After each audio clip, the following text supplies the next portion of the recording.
Welcome back, guys. Or if you're new here, I'm Automotive Anonymous, and that's the 2024 Hyundai Tucson, and it's actually a turbo hybrid that today I get reviewed for you guys. This was recently redesigned, and it's competitively competent in the all-wheel drive crossover market, so it might be the vehicle that you've been looking for.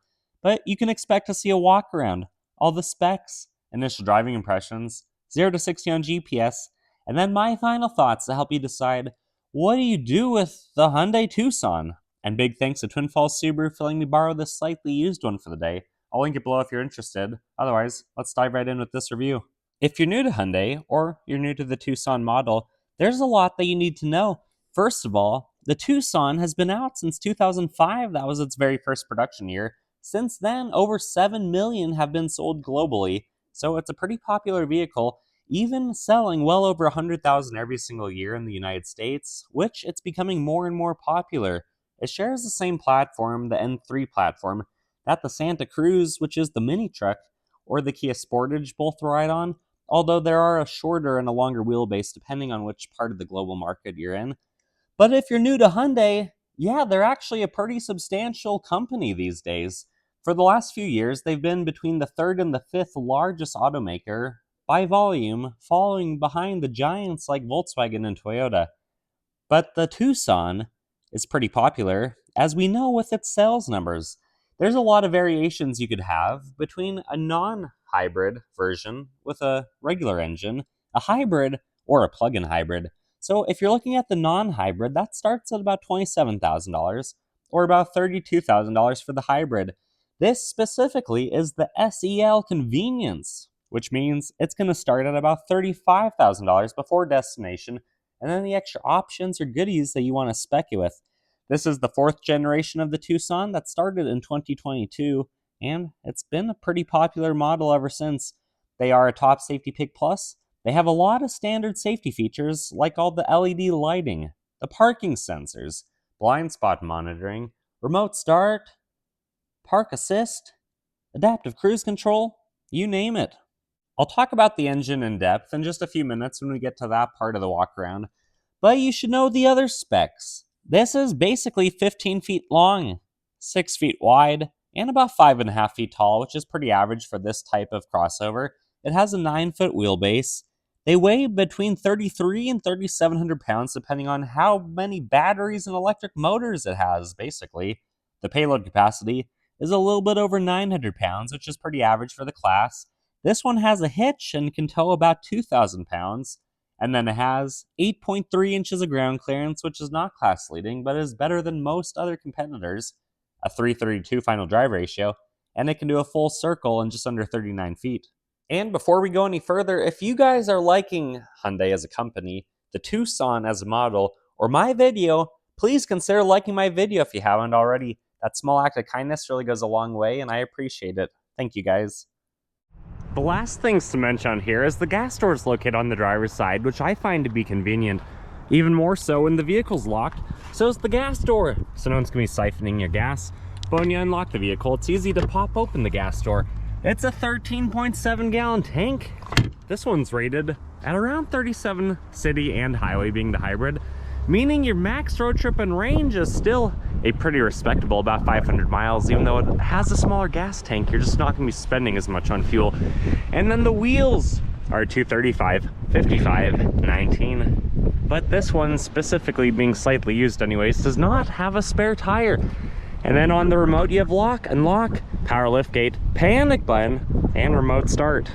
Otherwise, leave that thing in your pocket, because you do have proximity key features to lock and unlock the vehicle. The driver's side door panel has a lot of dark soft touch materials and a few different varieties of them. But overall, it's soft touch. You could fit about 6 fingers in there. You have all your buttons, your switches, your speakers, your bottle holder, and a small snack pocket. It could be extended, but it's not. Otherwise, you have Tucson on the door sill, rubberized mats, which also are labeled Tucson, rubberized pedals, hood release OBD2 port, fuse box. These are the options on this SLE Convenience. Lighting stock, cloth seats, but they're heated and 10-way power adjusted, and then the big pano moonroof up top. Sitting inside here is honestly a really nice place to be, very human-centric and very well designed, and I like just the design language throughout. The horn It's not too high-pitched, it's medium loud, at least from how well insulated the interior of this is, so I can't complain too much. Leather-wrapped wheel, non-heated, voice and volume controls on the left, adaptive cruise settings on the right, and paddle shifters for the real automatic 6-speed, but they're not very fast to respond, as you can see here. Otherwise, when you fire it right up, the big screen comes to life.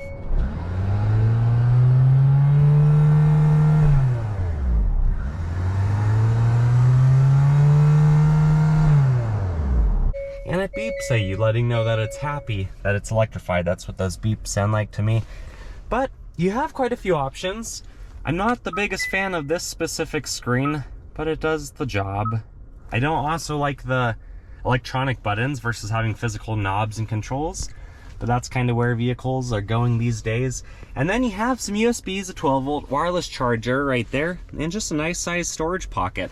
Otherwise, heated seats for you and the driver, the backup camera, which is nice, and trajectory lines do move. Otherwise, you have hill descent and your different drive modes, of which there are 4, and there's some good software engineering taking place for the different themes that you get.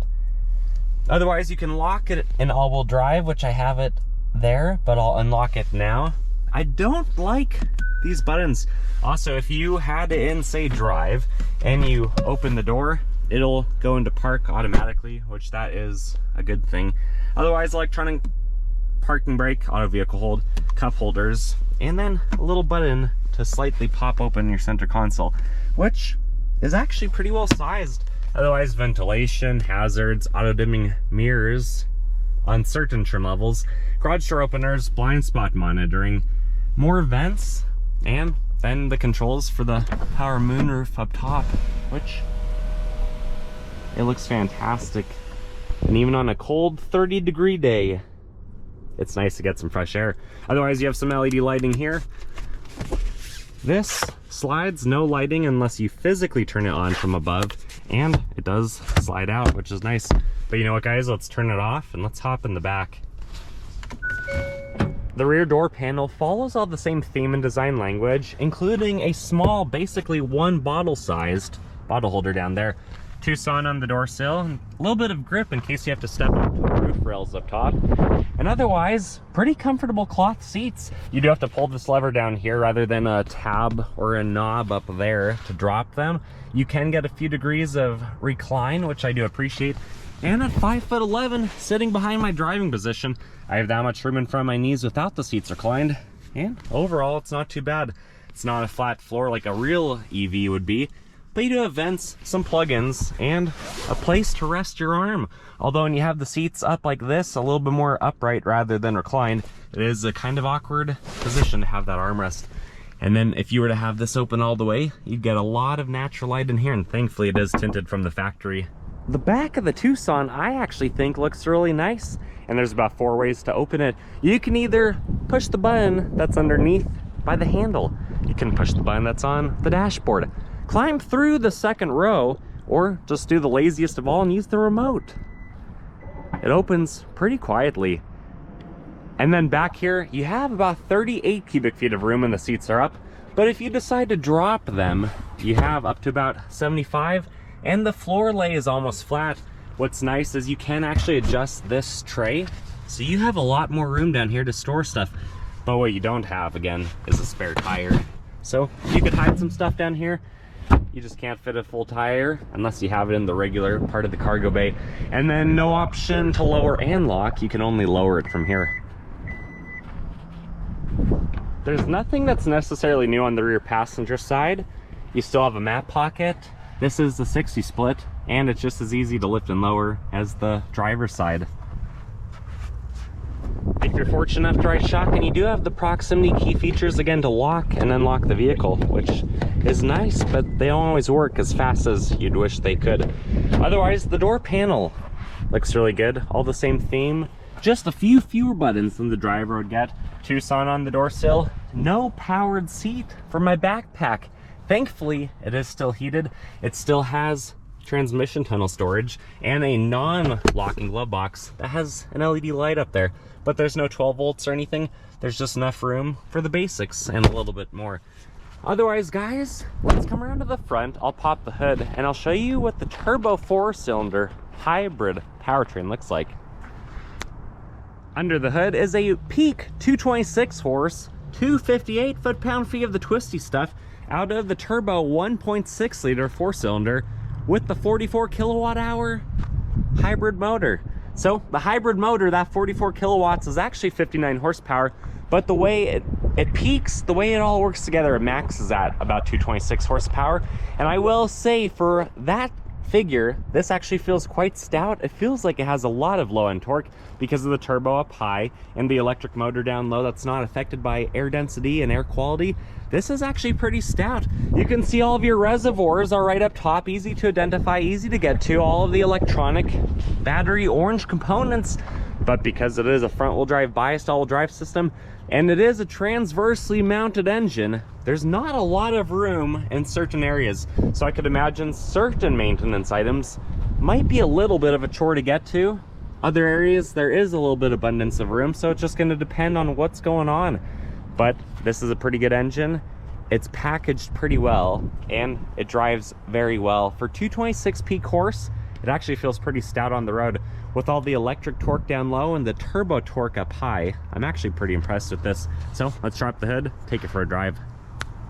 And then this is my favorite part. I got a time trial and teleport you guys to one of my favorite roads, show you how it drives. We'll do the 0 to 60 and then we'll meet back here for my final thoughts. 12 seconds later. Initial driving impressions of the turbo hybrid Tucson.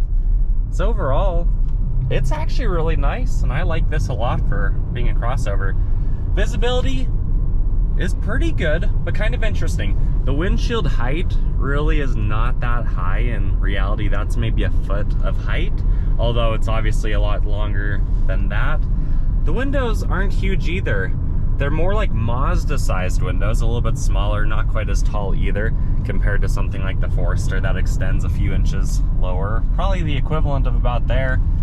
But the mirrors on the side and the rear view do really well, where this is only about 15 feet long. It's easy to see throughout. You can fit full-size adults in the back seat.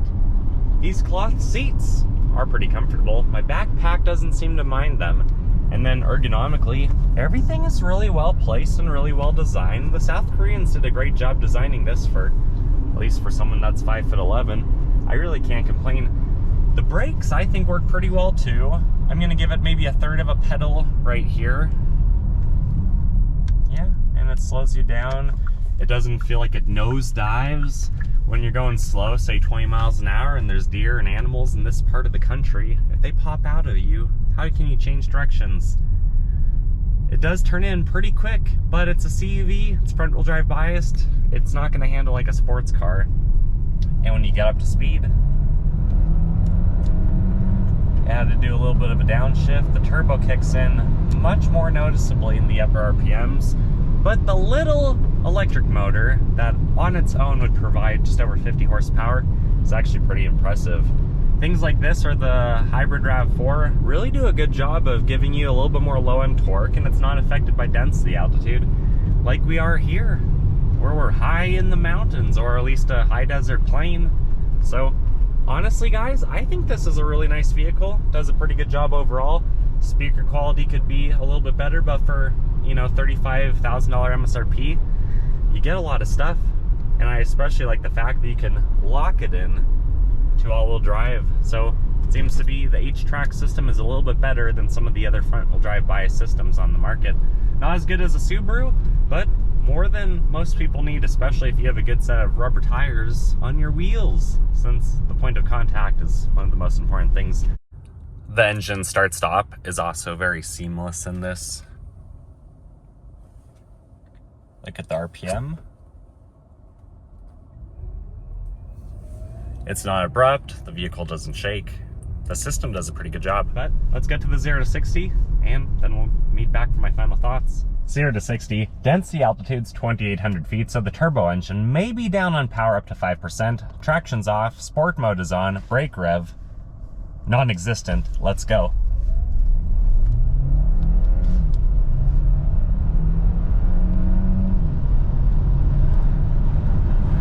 The electric motor really seems to help before the turbo kicks in. True 0 to 60 came in at 7.89 seconds, which given our elements, that's really not that bad.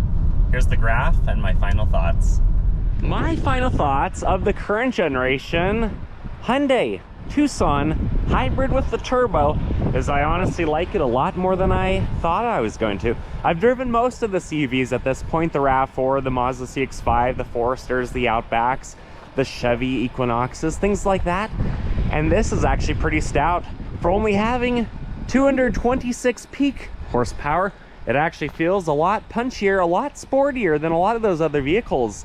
The back seat isn't the biggest I've been in. The cargo capacity nearly rivals the RAV4, and the MPG, well, it depends on your driving. The dashboard of this one says it's been averaging in the mid-20s, but we've been having a lot of idle time, a lot of warm-up time. It is the winter. A lot of around town driving probably isn't the most fair way to judge it based off of its recent experiences, especially where it's a dealer car and yeah, we don't know how much time it's been idling. But this is worth driving for $35,000 before all the extra options and destination if you buy one new, or this one that's barely over a year old used and it's already 10 grand depreciated. This actually seems like a pretty good deal for the mid-20s. But what ultimately matters, guys, are your thoughts. So please comment below, what are your thoughts on this bold Hyundai design? Do you like it, or do you leave it at the lot and look at the competition? I'd like to know in the comments. And if you own one, please share your ownership experiences, because you know, with nearly 200,000 people buying these and them getting more and more popular every single year, a lot of people are going to read your comments. A lot of people want to know whatever you have to share with them. So comment below, like this video if it was helpful in any way, subscribe if you haven't already, and I hope to see you on the next one. Until then, take care.